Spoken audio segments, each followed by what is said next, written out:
Bonjour et bienvenue à tous les membres de la page Facebook Revit Architecture 101, une des seules pages qui parle de Revit Architecture uniquement en français. Alors, mon nom est Michel Aubin et je suis un associé de Mike Joseph. Et aujourd'hui, qu'est-ce que je vais faire? C'est que je vais continuer je vais faire une petite vidéo qui va continuer sur le concept de massing. Ok? J'avais fait une petite vidéo sur le massing, mais vraiment en surface. Ok? J'avais pris des masques qui ont été créés euh, qui étaient dans la librairie du Revit. Aujourd'hui, qu'est-ce que je vais vous montrer? C'est qu'on peut créer notre propre forme, notre propre masse. Ok? Puis créer n'importe quelle forme qu'on veut. Ok? C'est comme si on jouerait avec de l'argile et on peut faire, comme je vous dis, qu'est-ce qu'on veut avec ça. OK? Maintenant, qu'est-ce que vous voyez ici? C'est que je suis dans une vue 3D. OK? Ici, vous voyez tous mes niveaux de 1 à 11. OK? Et avant de commencer, j'ai le choix ou de commencer de faire ma forme sur un plan de travail horizontal, ici, ou sur un plan de travail vertical. OK? Maintenant, moi, je choisis de la faire sur horizontale et je choisis de la faire sur le niveau 1. Vous pouvez choisir de la faire sur un autre niveau si vous voulez. OK? Maintenant, je vais aller faire la base de ma forme. OK? Alors moi, je vais aller faire un rectangle, quelque chose de très très simple. Vous pouvez faire n'importe quelle forme que vous voulez comme base depuis qu'elle est fermée, je crois. Alors, je fais une forme ici, comme ça.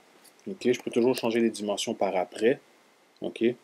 Changer le positionnement par après aussi. OK? Maintenant, je peux aller faire tout de suite Create Form. Il va créer une forme et je peux aller jouer avec.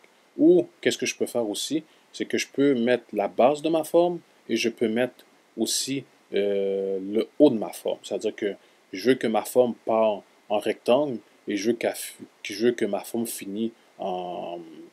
Je veux que ma forme finisse, je sais pas moi, en carré ou en ellipse. OK? Alors, moi, qu'est-ce que je vais faire? C'est que je veux que ma forme finisse au niveau 11 et je veux qu'elle finisse en ellipse. OK? On va choisir ellipse pour le but de l'exercice. Alors, ellipse ici et je vais aller dessiner mon ellipse. J'essaie de trouver le centre ici. Et voilà, je fais un ellipse de cette dimension-là ici et de cette largeur-là ici. Ça va être assez. Et voilà, mon ellipse est fait. OK? Maintenant, si je veux créer ma forme, je sélectionne la base de ma forme et le haut de ma forme. OK? Je peux les sélectionner dans n'importe quel ordre que je veux, ça ne dérange pas. Et je fais Create Form. OK? Maintenant, dans Create Form, vous avez deux choix. OK? Vous avez le choix de Create Form ou Create Void. OK?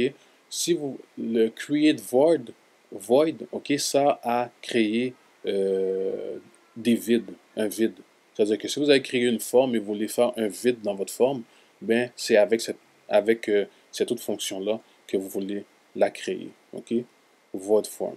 OK? Maintenant, vous voyez ici, ma forme a été créée et voilà, sans problème, j'ai une base carrée, une bande rectangulaire et j'ai un top qui est ellipse. OK, maintenant, si je clique sur la forme, vous voyez que le haut de ma forme, vous voyez que je peux jouer avec différentes flèches ici. Je peux la mettre je peux aller d'en avant en arrière, je peux la mettre de haut, je peux la monter, la descendre, je peux de faire de gauche à droite en diagonale et ainsi de suite, comme que je veux. OK?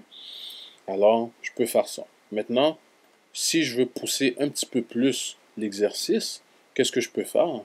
C'est que je clique encore sur mon objet. OK? Je vais aller faire un rayon X de l'objet, c'est-à-dire je vais voir à travers l'objet. OK? Pour que je puisse, pour que je puisse faire, pour que je puisse vous montrer une autre fonction. Alors,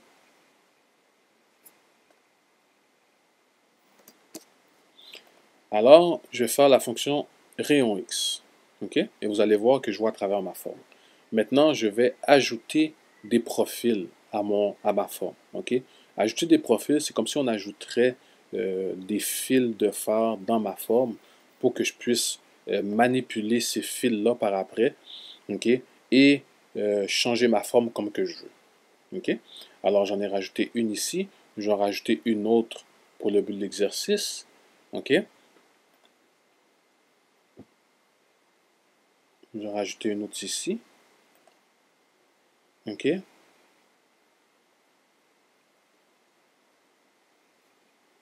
Et voilà. Ok? Et voilà. Ok? Maintenant, qu'est-ce que je vais faire? C'est que je vais aller manipuler ces fils-là. Ok? Maintenant, si par exemple, je veux aller euh, en, complètement à ma base de mon objet, vous voyez, quand je clique sur le point, je peux toujours aller jouer avec les flèches pour faire la forme que je veux.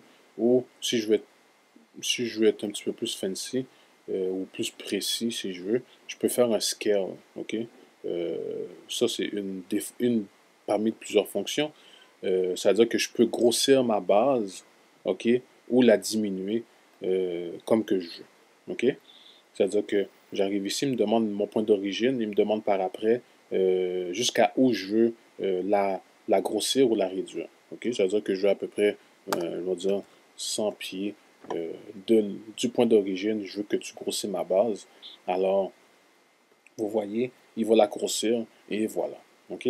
Maintenant, qu'est-ce que je peux faire aussi? C'est que je peux faire, je peux prendre euh, toujours ce fil de fer-là. Ok? Maintenant, vous voyez, je sélectionne, si je veux sélectionner le point que vous voyez ici, là, ok, des fois c'est dur de sélectionner juste ce point-là. Ok? Fait que, au lieu d'essayer de passer du temps à essayer de sélectionner le point, juste mettre votre curseur sur le point, faire Tab, ok, et jusqu'à temps que le point soit sélectionné tout seul. Ok? Maintenant, je peux, par exemple, faire, euh, je peux, comment on pourrait dire, twister ma forme. Ok? C'est-à-dire qu'il me demande, je fais un rotate carrément. Ok? Il me demande où est-ce que je veux partir ma rotation et où est-ce que je veux la finir ma rotation. Alors, je vais la finir ici. Ok?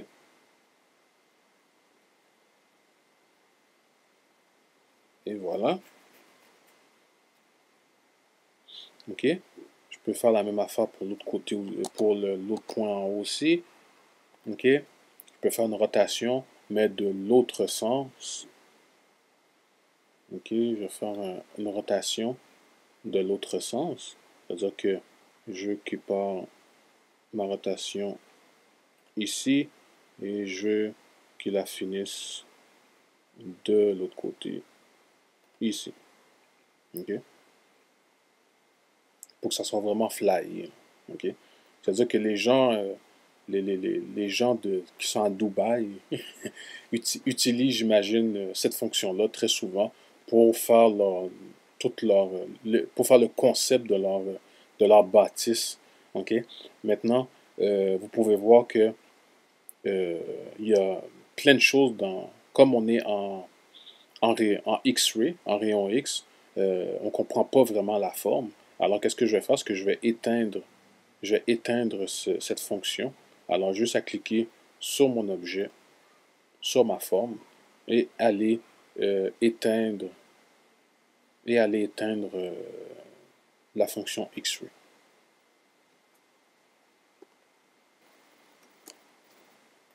Ok, alors j'éteins ma fonction X-ray ici, et vous allez voir que ça va avoir de l'air de quelque chose. Ok, alors et voilà ma forme complètement, euh, complètement twistée. Ok, alors c'est sûr que moi, je suis pas un concepteur de nouvelles idées de construction, fait que c'est sûr que je pense pas que ça tiendrait là, mais c'est juste pour vous montrer euh, le potentiel de cet outil, ok, pour faire de la conception de nouvelles bâtisses, ok. Alors, si vous avez des questions, vous pouvez toujours euh, mettre vos questions sur la page Facebook Revit Architecture 101 ou il y a un cours qui se donne, un cours de base sur Revit qui se donne le 11 janvier 2010 au CIM. Les informations sont sur la page Facebook sur l'onglet événements. Alors, les places sont limitées. Vendredi soir, il restait pas beaucoup de places. Vendredi dans la journée, il restait 10 places. Vendredi soir, je ne sais pas combien de places qui restent, mais il n'en reste pas beaucoup. Alors, dépêchez-vous pour vous inscrire et je vous dis à la prochaine.